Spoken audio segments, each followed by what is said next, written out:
Hey guys, Cronus Falls here, and today I'm going to be bringing you guys a champion guide on Graybeard. Now Graybeard isn't an often used champion. As you can see, he only has 91 reviews, but I think for a lower level account, he's definitely a good CC champion that can come through and help you carry your way through some of the higher level dungeons. So as you can see here, I've got him geared in 6 pieces of speed. I think he would actually do better in something like a frost set that would give you a 20% chance to freeze when he gets attacked, or a provoke set, which gives you a 30% chance to place a provoke on his attack. So the reason for that would be, for the frost set, his A1 attacks one enemy and has a 50% chance or 70% chance when booked of placing a provoke debuff for 1 turn. And his A2 attacks all enemies and has a 25% chance of placing a freeze debuff for 1 turn. Damage inflicted is proportional to defense. So this books up to a 40% chance, 45 with Masteries, as you'll see here. But we'll get to that in a little bit. So if you have the provoke going off and you've got them coming back and hitting him, then that's just one more chance to freeze, as well as with a provoke set, when you do your AoE to freeze them, you could also potentially place some provokes. So he could really do some crazy CC stuff with some of those sets, but what I had rolled up for him today was speed, so that's what I went with. But as you can see, the build's not crazy. We've only gone to 16 in jewelry on the accuracy, and that's for level 20 dungeons. You know, you want to have over 200 accuracy.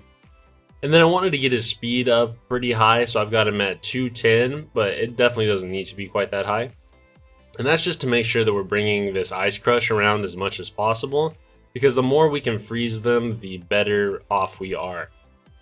So his A3 here places a shield buff on this champion for 2 turns, has an 80% chance of placing a counterattack buff on this champion for 2 turns, and the value of the shield is proportional to defense. So this is okay, you know, it allows him to counterattack, which can help him place some more provokes. So it's decent, but nothing crazy. And his aura is really nice. It increases ally defense in dungeons by 30%. That's a very good aura to bring in. You'll see we'll be using that a lot today. So let's go ahead and go over the main stats on the gear here. So we've got a defense percent gloves, and so that's just helping us. He is a defense champ, but his defense isn't that high because he's a rare. So we do want to build it up as much as possible. And these are giving us a little bit of HP and accuracy as well. Then we've got a defense percent chest plate. Nothing crazy on the substats here, just wanted to get the defense percent and the speed set. Speed boots, very nice. You wanted to get him going as fast as possible, like I said. And then as far as the weapon goes, we've got some speed and accuracy. Accuracy and speed again on the helmet, and speed, and that's pretty much it on the shield. I was just looking for the speed. And then on the jewelry, we've got defense with a good defense roll, defense with some accuracy, and accuracy with a little bit of speed and a little bit of HP. So like I said, not a crazy build, only 23,000 power. And you don't even need to finish out his masteries, which is nice, save you a little bit of energy. So what I went ahead and did here is I took the defense tree. So I took some defense, reduced damage from AoE, 50% chance to remove a random debuff when he loses 25% of his max HP from a hit. Place a leech on his freeze, a 60% chance, which can be nice, get a little bit of healing. Cycle of Revenge has a 50% chance of increasing the turn meter by 15% when an ally is attacked with a critical hit. So that's just going to bring him around to hit more often. And then we've got Fearsome Presence here, increases the chances of placing a stun, sleep, freeze, or provoke debuff from skills or artifacts by 5%. So this is really going to help. It's going to give us a 45% chance on the freeze, as well as an 80% chance on the provoke. And if you did have him in freeze or stun or provoke sets, it would also increase your chance on that. And then in the support tree here, we've got a little bit of accuracy. We've got some healing and Exalted Death. Heal him by 10% of max HP the first time an enemy is killed.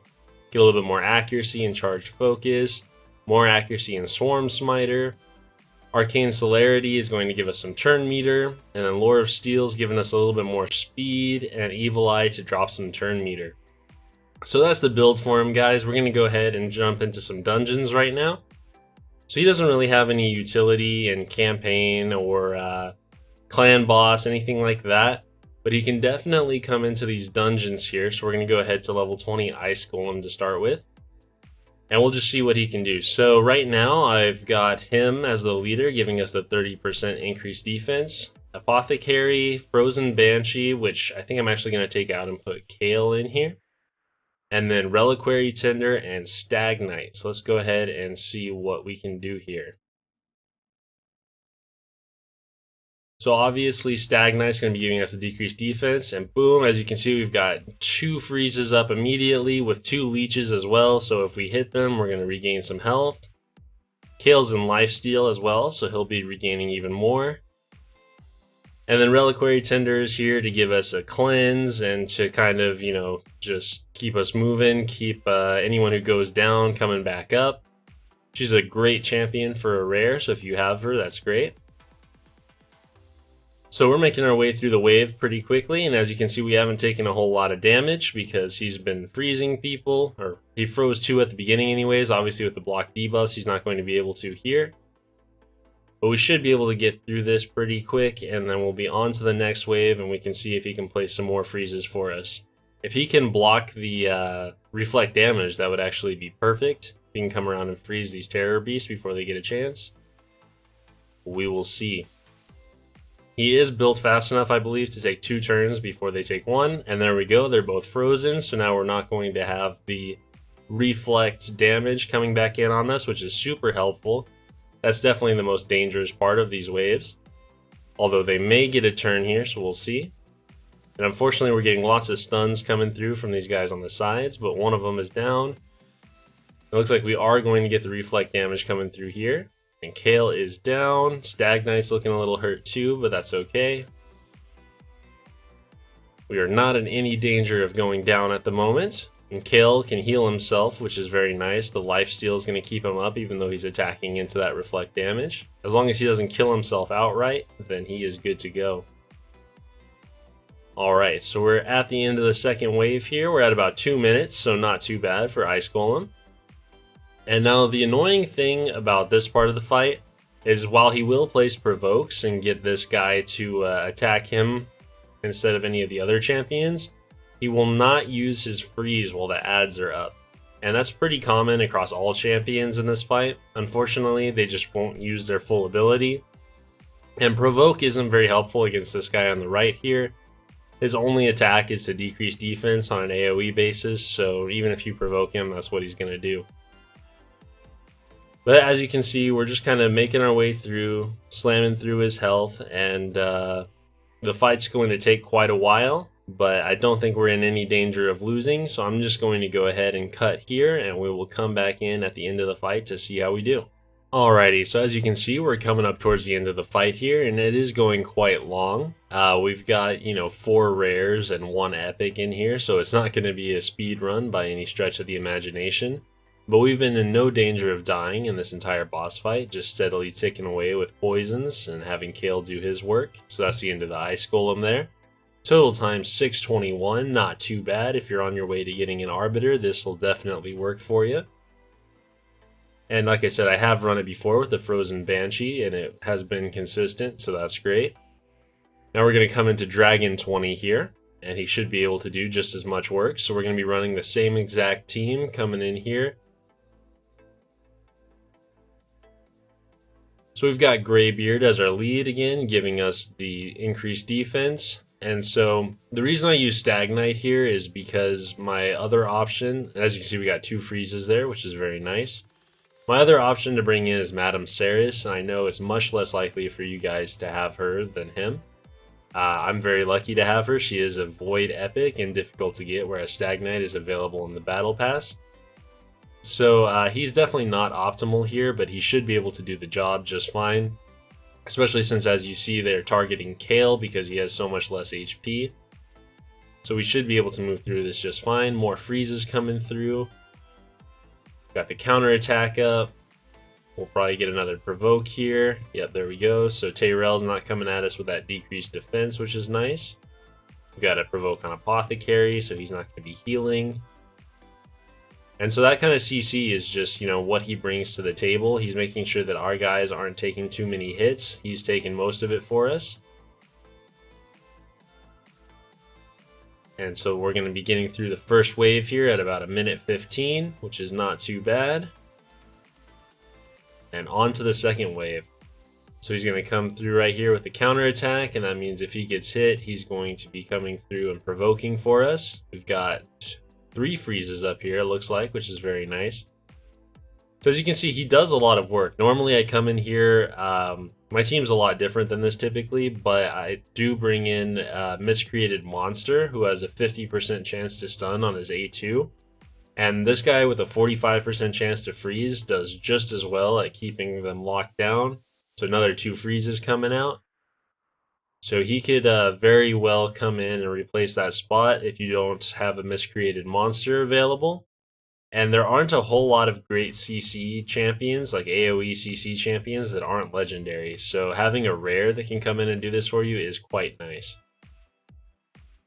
Also, being that he's a defense champion, he can take quite a hit, especially if he's built up. Like I said, my build isn't amazing for him, so he's only about 3,300 defense, but you could easily build him up to over 4,000, and he would be doing work for you.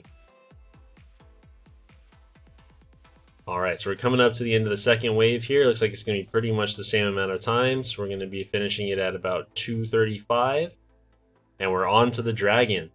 So now Graybeard's job is done here. He's just kind of here to not really do anything. He'll add a little bit of extra damage, but the waves are really where he's going to shine. So I'm just going to go ahead and cut here and come back at the end. So we're coming up on the end again here. As you can see, Kale's just been knocking him down. We're going to do about a 4-minute, 30-second run, which is pretty good. Again, if you're going for an Arbiter, a team like this that's relatively easy to get would definitely be able to carry you through. So now, he's not going to be any good in Fire Knight, unfortunately. I mean, he can help with the waves, but with a single hit A1, he's not someone you want to be bringing into the actual boss fight, especially since you cannot place Provoke or Freeze on the boss. But I did find something interesting in Spider. Now, I'm not sure if this run has a 100% win rate, but when I did try it before, it did win, although it was kind of close. So I'm going to go ahead and run it here. It's a very interesting, a little bit different style team than I think most people would be running, but let's go ahead and show it off.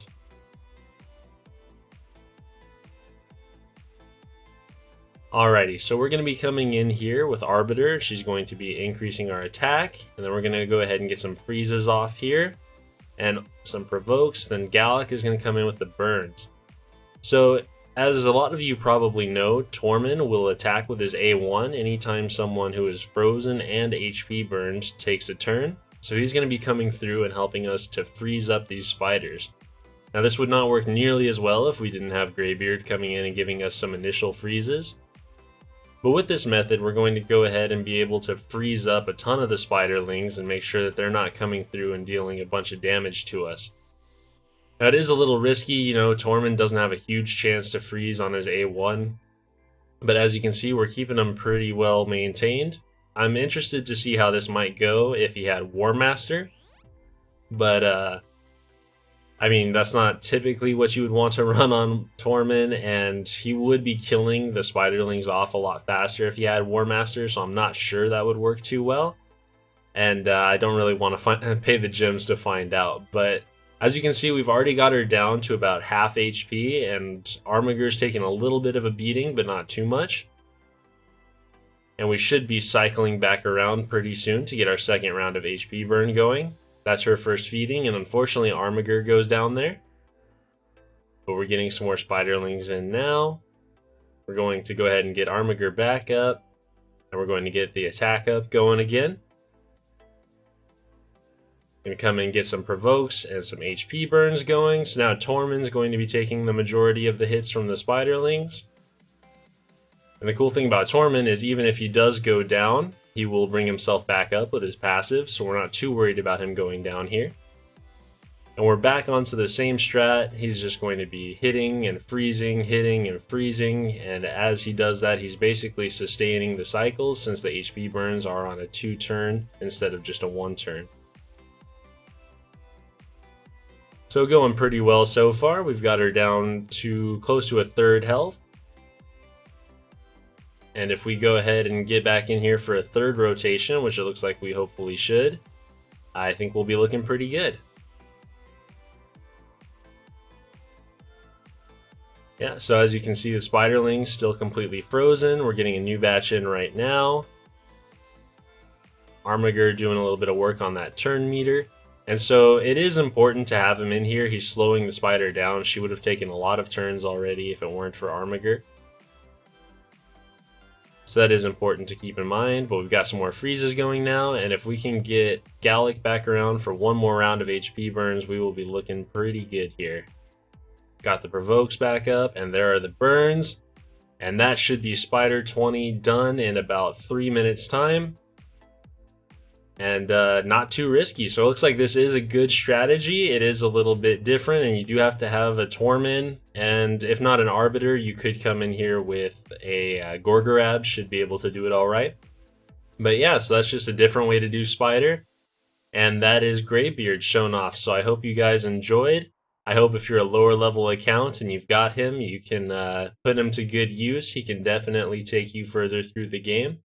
And subscribe if you're interested in seeing any more future content. Comment down below if you'd like to see anything specific, and thanks.